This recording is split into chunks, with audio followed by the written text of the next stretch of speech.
Monsieur le ministre, la parole est maintenant à monsieur Gilles Savary. La présidente, monsieur le ministre, je voudrais évoquer avec vous un des héritages les plus baroques et les plus inattendus dont vous avez disposé finalement, c'est la concession de la LGV Tours-Bordeaux, qui n'arrête pas de défrayer la chronique et prend un caractère un peu curieusement polémique ces derniers temps. Comme vous le savez, ce dossier donc a été concédé à un groupe qui s'appelle l'ISEA, dans le cadre, et vous le disiez tout à l'heure, de la recherche de financement relais par rapport à l'État qui n'était pas capable de financer autant de lignes ferroviaires nouvelles de grande vitesse dans un temps aussi court. Et d'autant que, vous l'avez dit, il est en train de réorienter aujourd'hui, et je vous en félicite, ses priorités vers la maintenance. Il se trouve que pour le financement initial du projet, les collectivités locales ont été largement sollicitées sur des engagements de desserte. Et on s'est aperçu, au bout d'un certain temps, que ceux qui pouvaient, et l'acteur qui pouvait effectivement assurer ces dessertes, c'est-à-dire SNCF Mobilité, ne se considéraient pas engagés.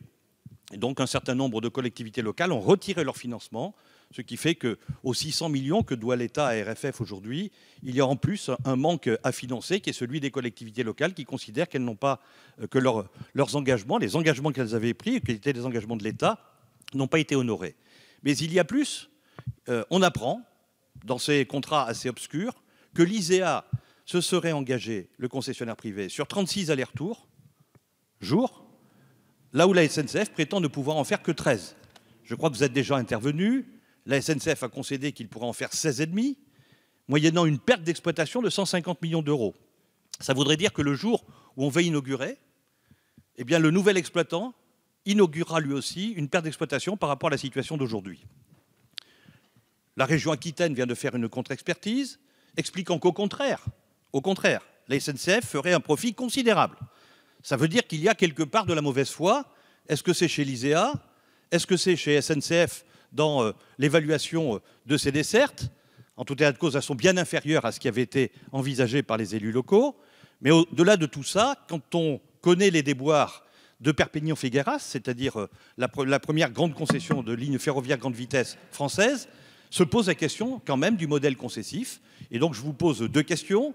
La première, c'est de nous faire le point, si c'est possible, sur Tours-Bordeaux. Et deuxièmement, c'est de nous dire comment vous envisagez et comment vous voyez le développement de nouvelles concessions, puisqu'on sait que c'est un des modes de financement privilégiés pour les années futures dans le cadre des développements futurs de notre réseau LGV. Merci. La parole est à monsieur le ministre des Transports.